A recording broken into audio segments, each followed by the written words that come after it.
আসসালামু আলাইকুম রহমতুল্লাহ। আজকে একটু ডাকসু নির্বাচন নিয়ে কথা বলতে চাচ্ছিলাম। ভোরবেলায় ঘুম থেকে উঠেই সোশ্যাল মিডিয়াতে এবং ইউটিউবে কয়েকটা ভিডিও দেখে বেশ খারাপ লাগলো। ডাকসু নির্বাচনের যারা প্রার্থী আছেন, একটা বিশেষ দলের প্রার্থীদের পক্ষে ভোট দেওয়ার জন্য স্থানীয় রাজনৈতিক নেতাকর্মী যারা আছেন তারা ওই প্রার্থীর গ্রামের বাড়িতে গিয়ে, এমনকি আত্মীয় স্বজনের বাড়িতে গিয়ে তাদেরকে বাধ্য করতেছে যাতে ফোন দেওয়ার জন্য, যাতে তারা ওই দলের যারা সাপোর্টার, ওই দলের যারা কর্মী আছে যারা ইলেকশন করতেছেন তাদেরকে ভোট যেন দেয়। আমি বলি ভাই, এত বোকা হলে রাজনীতি করা যায় না। আপনাকে বুঝতে হবে কাদের ব্যাপারে আপনি ফোন দিতে যাচ্ছেন, কাদের ব্যাপারে আপনি ডিল করছেন। ঢাকা বিশ্ববিদ্যালয়ের ছাত্রছাত্রীরা তারা অসচেতন নয় এবং দুর্বল নয়।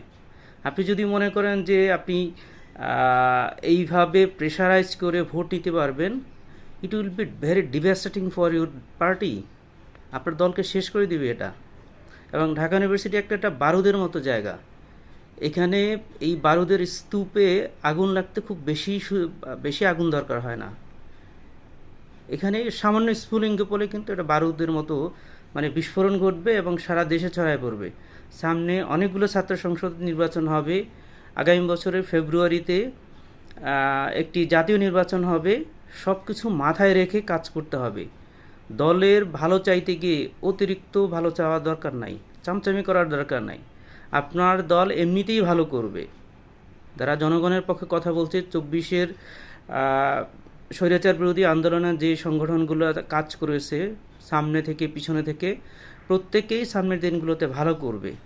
কিন্তু আপনি জোর করে ঢাকা বিশ্ববিদ্যালয়ের ছাত্রছাত্রীদের কাছ থেকে যদি ভোট নিতে যান, এটা আপনাদের জন্য বিপর্যয়কর হবে।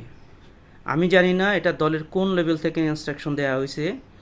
আমি এই দলের মাঝারি লেভেল এবং টপ লেভেলের অনেককেই চিনি, যারা ঢাকা বিশ্ববিদ্যালয় থেকে পড়াশোনা করে আসছেন, বিভিন্ন বিশ্ববিদ্যালয়ে ছাত্র রাজনীতি করে আসছেন। তারা এই জিনিসগুলো ভালো মতো বুঝে।